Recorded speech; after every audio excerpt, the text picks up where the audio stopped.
Channel में आपका इस्तकबाल है। आज की ये वीडियो ग्रामर की है। इसमें आज हम जुमले की अज्जा यानी पार्ट ऑफ सेंटेंस सीखेंगे। सबसे पहले हम ये जानेंगे जुमला क्या होता है। जुमला यानी सेंटेंस, या हिंदी में उसे हम वाक्य कहते हैं। तो वाक्य क्या होता है? तो जुमला की तारीफ यानी जुमला किसे कहते हैं, जुमला क्या होता है। ठीक है, तो ये देखिए, दो या दो से ज़्यादा अल्फाज का ऐसा मजमुआ, मजमुआ यानी ग्रुप, जिसके कुछ मायने हो, जुमला कहलाता है। यानी दो तीन अल्फाज मिलाकर हम एक ग्रुप बना लें उस अल्फाज का और उसमें कुछ मायने निकले। जैसा मैं कह रही हूँ मैं जाऊँ, क्या, नहीं, तो ये कोई मायने नहीं निकला। लेकिन मैं कहूँगी कि मैं कल जाऊँगी, तो ये एक मायने वाला जुमला हुआ। मायने निकले इसके कुछ, तो कुछ मायने हो, जुमला कहलाता है।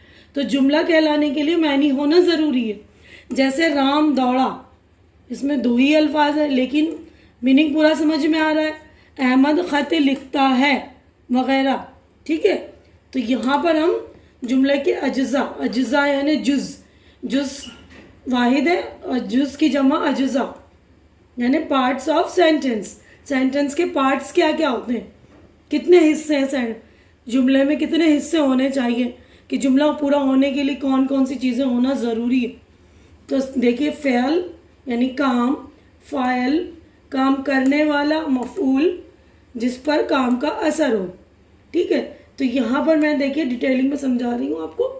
फ़ेल जिस अल्फाज से किसी काम का करना या होना मालूम हो, जैसे खाना, दौड़ना, हंसना, गाना, रोना, ये सारे लफ्ज़ जो हैं काम है। तो फ़ेल की मैंने तारीफ़ और डिटेलिंग में समझा रखी है।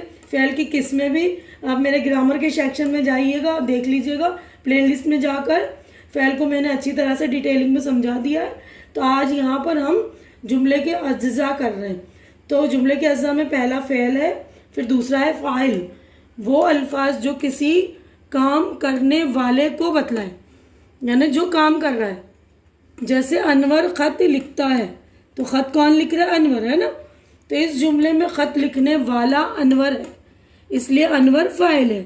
ठीक है ना, काम करने वाला अनवर है, फ़ाइल। मफ़ूल वो अल्फाज जिस पर काम का असर हो, यानी जो काम करने वाला है और जो काम है, काम का असर जिस पर होता है।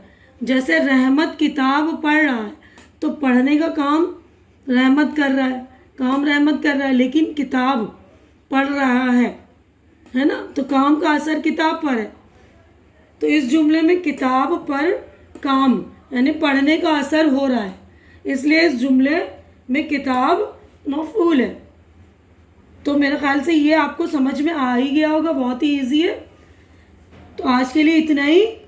तो मेरी वीडियो अच्छी लग रही है तो इसको लाइक कीजिए और ज़रूरतमंद बच्चों में शेयर कीजिए और मेरा चैनल सब्सक्राइब कीजिए और मेरा हौसला अफजाई कीजिए। शुक्रिया।